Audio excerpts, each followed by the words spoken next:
A graça e a paz. Em nosso curso básico de vida cristã, estamos no livro 6, Daniel e o panorama do futuro. Capítulo 5, Cristo e a sua igreja. No capítulo 4, as últimas revelações de Daniel, recomendamos ali a leitura dos capítulos 10 ao 12 de Daniel e tratamos os seguintes fatos. No tópico 1, o preparo de Daniel para as últimas revelações. Quem é o ser que Daniel, no capítulo 10, viu? E qual a época tratada no capítulo 11 de Daniel? No tópico 2, o futuro conflito entre Israel e o anticristo. Qual é o assunto central de Daniel no capítulo 11, do versículo 36 ao 45? E os assuntos tratados em Daniel no capítulo 12. Amém? E hoje, então, no tópico 1, introdução ao livro de Apocalipse. Amados, veja bem, contém o livro de Apocalipse as últimas mensagens de Jesus Cristo à igreja. Mensagem estas referente à sua volta. Daí dizer que os evangelhos nós somos levados a crer em Cristo. Nas epístolas somos levados a amá-lo. E no Apocalipse somos levados a esperá-lo. Ok? Então, o autor do livro é João, o evangelista, um dos apóstolos de Jesus. Está lá em Apocalipse, no capítulo 1, versículo 1 e versículo 4, no capítulo 22, versículo 8. É ele, sem dúvida, o discípulo amado, citado lá em João, no capítulo 13, versículo 23, no capítulo 21, versículo 20. Um pouco da história de João. Seu pai era Zebedeu, era homem de posse, como diz lá em Marcos, no capítulo 1, versículo 20. A ele e a seu irmão, Tiago, Jesus chamou de Boanerges, que quer dizer filho do trovão. Marcos, no capítulo 3, versículo 17. Por causa do poder dos seus testemunhos ou devido ao seu zelo sem entendimento, ao desejar que fogo caísse do céu para consumir uma cidade, como está lá registrado lá em Lucas, no capítulo 9, versículos 54 e 55. Então, ele integrava o grupo íntimo dos discípulos de Jesus, constituído de 3 deles, como Marcos, capítulo 5, versículo 36, relata. Contudo, não permitiu que alguém o acompanhasse, senão Pedro e os irmãos Tiago e João. Okay? Amados, sobre esse assunto é interessante o que a história nos mostra. Irineu, nascido cerca de 130 depois de Cristo, era discípulo de Policarpo, né? E Policarpo era discípulo de João. E Policarpo afirma que após o retorno do banimento de João em Patmos, ele permaneceu em Éfeso até a sua morte, no reinado de Trajano. Ok? Mas vamos entender isso um pouco melhor. A época e o local do livro. Pastoreava João a igreja de Éfeso, quando foi banido para a ilha de Patmos por Domiciliano, né? Em 95 depois de Cristo, na sua perseguição contra os cristãos, ou seja, Domiciliano estava perseguindo as igrejas, né? Só que antes de Domiciliano mandar João para Patmos, ele tentou executar João, né? Ele jogou ele no caldeirão com óleo fervente. Aí, como não deu certo, exilou ele na ilha de Patmos, né? Mas João voltou a Éfeso no ano seguinte. Nesse meio tempo, foi escrito o livro. A data comumente aceita pela maioria dos estudiosos é 96 depois de Cristo, ok? Entenda, a divisão geral do livro de Apocalipse. Jesus mesmo faz a divisão do livro lá no capítulo 1, no versículo 19. Ele divide ele em 3 partes. Parte 1, concernente ao Senhor Jesus. Capítulo 1, são coisas passadas no tempo de João. coisas que vistes. Né? Parte 2, concernentes à igreja, capítulos 2 e 3. São coisas presentes, coisas que são. Ok? Parte 3, concernente às nações gentílicas e o estabelecimento do reino de Deus através da igreja, do capítulo 4 ao capítulo 22. São coisas futuras, coisas que hão de acontecer. Né? Todas essas três partes estão dentro do capítulo 1, do versículo 19, ok? Então, nessa última divisão, está compreendida, amados, a 70ª semana de Daniel, lá no capítulo 9, versículo 27. Né? E mais uma vez nós lembramos os irmãos, volte e assista as outras aulas para você entender essa parte, porque nós estamos fechando aqui a 70ª semana, né? Estaremos tratando dela, e para isso você precisa ter uma visão também geral de Daniel. Entenda uma coisa, Apocalipse é o único livro profético do Novo Testamento, ok? Então, o tema do livro é a vinda de Jesus em glória. Isso é, sua revelação pessoal em glória e poder a Israel e às nações. Isso é declarado no primeiro versículo do livro de Apocalipse. Revelações de Jesus Cristo. Ok? Amados, entenda como uma advertência, mas seria bom você fazer uma leitura antes de você começar a se aprofundar no livro de Apocalipse. Leia 1 Coríntios, capítulo 2, do versículo 10 ao 16, e medite cuidadosamente em cada um de seus versículos. Por exemplo, os versículos 14 e 15. Né? O 14 diz, ora, o homem natural não compreende as coisas do Espírito de Deus, porque lhe parece loucura, e não pode entendê-las, porque elas se discernem espiritualmente. Mas o que é espiritual discerne tudo, e ele de ninguém é discernido. Né? Capítulos, aí os versículos 14 e 15. Então, observe, o homem espiritual no versículo 15 é aquele que é nascido do Espírito, é submisso e guiado pelo Espírito Santo de Deus. Ok? Para que nós possamos tomar posse de todas as revelações que estão contidas dentro do Apocalipse, não só, mas em toda a palavra de Deus. Tá bom? Então, entenda.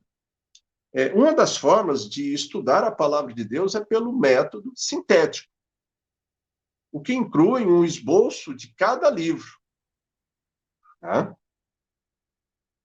Então, o estudo sintético, amados, da Bíblia, considera e estuda o seguinte: a Bíblia como um todo, cada livro ou grupo de livro da Bíblia como um todo, esboço de cada livro da palavra de Deus. Ou seja, em outras palavras, para ficar mais fácil, jamais se deve procurar analisar a Bíblia, seus livros, seus capítulos, versículos, palavras, frases, ideias, sem primeiro fazer uma acurada e completa síntese de tudo isso.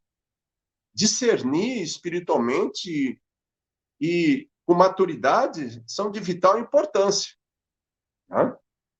Por isso que, às vezes, nós sempre estamos recomendando, olha, leia os capítulos para ficar mais fácil de você entender a aula. Né? Então, o método sintético pode ser comparado a um viajante subindo uma montanha para obter uma visão global e panorâmica de toda aquela região que pretende conhecer e explorar.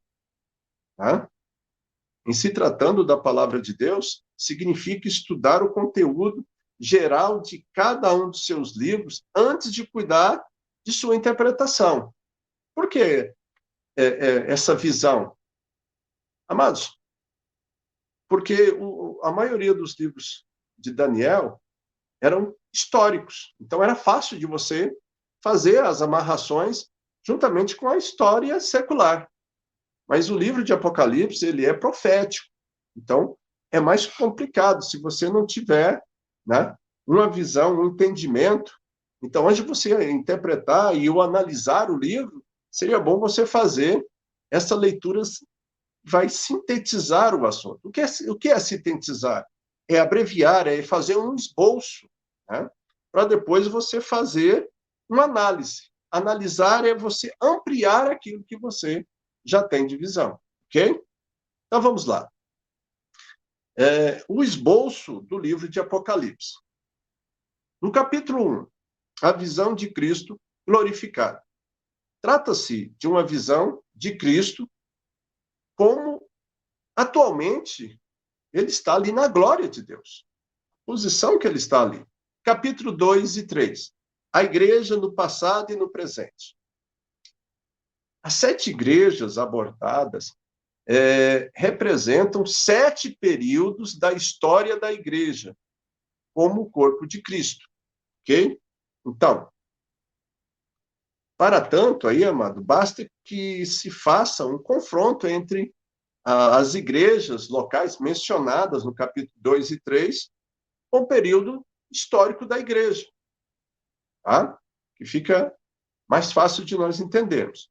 Capítulo 4, a igreja arrebatada.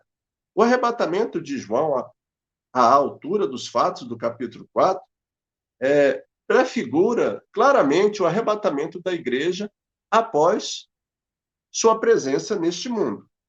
Ok? Capítulo 5. A igreja glorificada. Aqui temos representados os santos do Antigo Testamento e do Novo Testamento, sobre a forma de 24 anciões, perante o trono do Cordeiro. E esses, integrando ali um culto em que toma parte todos os seres celestiais, né? Entenda essa parte, amado. Trata-se da igreja já glorificada, após ela ter sido já arrebatada, né? Ter sido julgada no tribunal de Cristo e recebendo ali os seus galardões, as suas coroas, indo para a bolda do Cordeiro, né? Então, é um período de festa. Depois, como eu já disse, nós vamos aprimorar isso daí. Capítulo do 6 ao 18. A grande tribulação. A grande tribulação é um período de aflição sem paralelos que sobrevirá aos judeus e aos gentios após o arrebatamento da igreja. Não há, assim, amados, palavra que possa descrever os horrores do sofrimento nesse período. É um período de 7 anos. Última semana, lembra lá?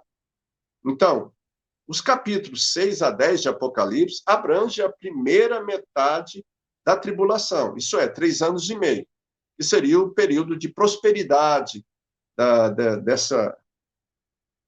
desse período de tribulação. Os capítulos 11 ao 18 abrangem a segunda metade, que é a chamada de grande tribulação, né? É o período de confronto, de perseguição e de muita luta, ok? Do capítulo 19 ao 20, a volta pessoal de Jesus em glória, o milênio, né? E o juízo final. É a última fase da sua volta, sendo a primeira fase o arrebatamento da igreja, ok? Então, entenda. No arrebatamento da primeira fase, ele virá para o seu santo nos ares. Se você quiser maior esclarecimento, vai lá em 1 Tessalonicenses, capítulo 4, versículo 16 e 17. Na sua volta em glória, segunda, ele virá com os seus santos para livrar Israel, julgar as nações e estabelecer o seu governo milenial. Ok? Capítulo 21 e 22. O perfeito estado eterno. O pecado é julgado e banido do universo, juntamente com os ímpios e o diabo. Amados, isso aqui é o quadro da terra e de seus ocupantes, quando Deus fizer nova todas as coisas, tá? Então, haverá mais um julgamento aqui, o julgamento do trono branco, em que serão julgados os ímpios, né? Juntamente com Satanás, né? E serão lançados ali no lago de fogo e enxofre, né? E assim, como era no princípio, voltamos à eternidade, né? O perfeito estado eterno. Amém? Então, entenda. Para interpretarmos tudo isso, há um sistema de interpretação de Apocalipse, tá? Então, há 4 principais sistemas ou escolas de interpretação para o livro de Apocalipse, né? Aqui eu concordo e uso é o sistema futurista. Considera o livro como de cumprimento futuro. Considera que a igreja será arrebatada a qualquer momento, vindo em seguida a grande tribulação para Israel e as demais nações da terra, com o juízo divino sobre os selos, trombetas e taças da ira de Deus. Né? São os julgamentos. Depois nós vamos falar de cada um dos selos, cada um das trombetas, cada uma das taças da ira de Deus. Ok?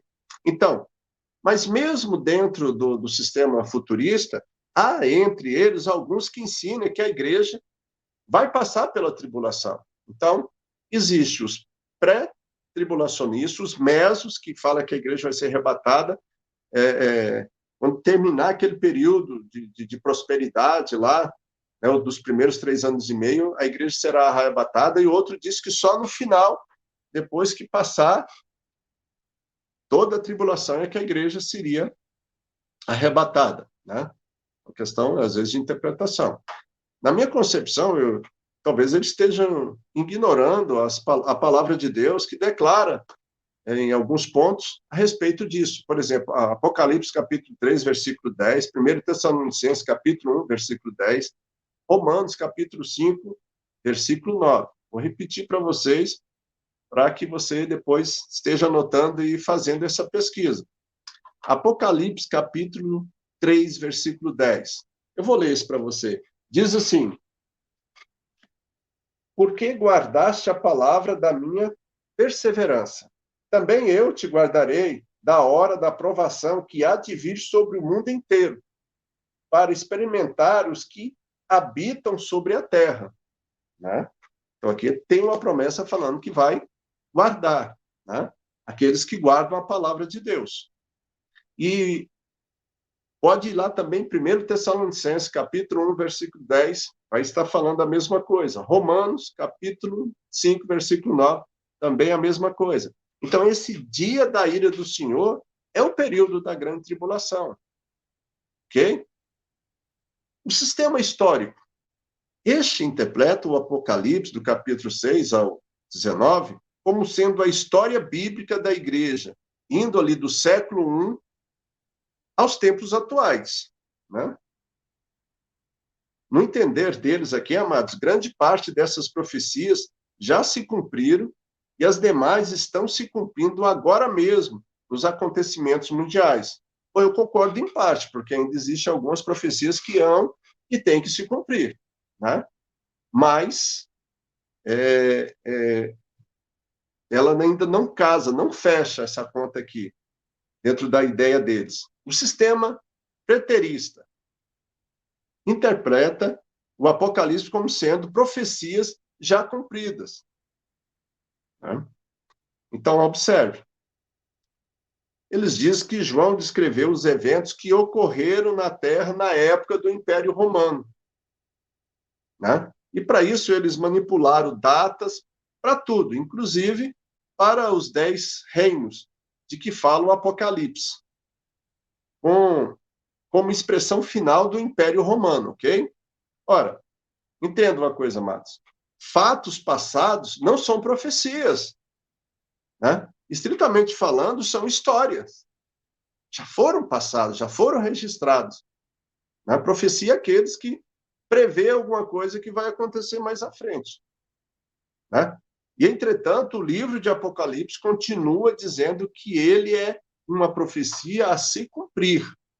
Então, tanto o histórico quanto o pretérito está fora, ok?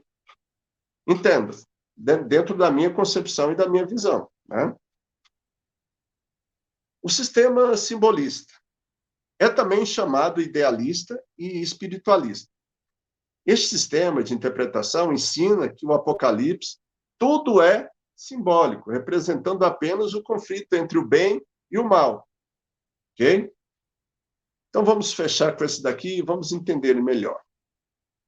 Não há nada de história nem de profético, segundo esse sistema. O que o livro contém são princípios espirituais. O sistema simbolista do Apocalipse é, portanto, uma forma de expressão do racionalismo, tá? Racionalismo, infelizmente chamado de cristão, racionalismo cristão. Os racionalistas, eles acham que suas opiniões valem mais do que a palavra de Deus. Aquilo da Bíblia que não couber nas suas mentes, eles recusam como absurdo, aliás, recusam como absurdo, né? Como se a palavra de Deus dependesse do julgamento e do entendimento do homem. Em outras palavras, divinizam a razão humana e desprezam a operação interior do Espírito de Deus, o Espírito Santo de Deus. Os ensinos bíblicos dos racionalistas, sendo produto exclusivo da razão humana, são aparentemente perfeitos, mas sem vida, entenda isso. Um exemplo eu poderia citar para vocês o seguinte, como se fosse uma flor artificial, quase perfeita, mas sem vida, sem cheiro. Esse é o sistema. Ok? Então, por isso que eu ainda fico com o futurista, o sistema futurista, porque está mais dentro da realidade nossa. Ok? Então, na próxima aula, então, nós estaremos no capítulo 5, tópico 2, a visão de Cristo glorificado. E aqui nós deixamos a recomendação. Leia o livro de Apocalipse, capítulo 1. Vai facilitar o nosso entendimento e responder as seguintes questões. Qual é o ponto central do capítulo 1 de Apocalipse? Qual o significado dos 7 candeeiros mencionados no Apocalipse? Ok? Então, novamente, lembrando, para facilitar, talvez você esteja chegando agora nas aulas, para facilitar o seu entendimento, seria bom que você assistisse todo o livro 6 de Daniel. Tá? São 4 capítulos anteriores, amado. Cada um com 2 aulas, né? Não é muita coisa, não. Aulas pequenas. Só para você abrir a sua visão para facilitar o entendimento. Ok? Lembrando mais uma vez, o nosso objetivo é crescer em conhecimento e graça, para que você possa cumprir a missão que nós recebemos, de pregar o evangelho a toda criatura, dar razão da nossa fé a toda a criatura, ok? Se você gostou da aula, deixa aí o seu like. Se você não gostou, deixa o seu dislike, mas comente por que você não gostou. Dê ideias, dê sugestões para nós estarmos melhorando, né? Para que possamos juntos cumprir o ID do Senhor Jesus. Que Deus abençoe e até a próxima aula.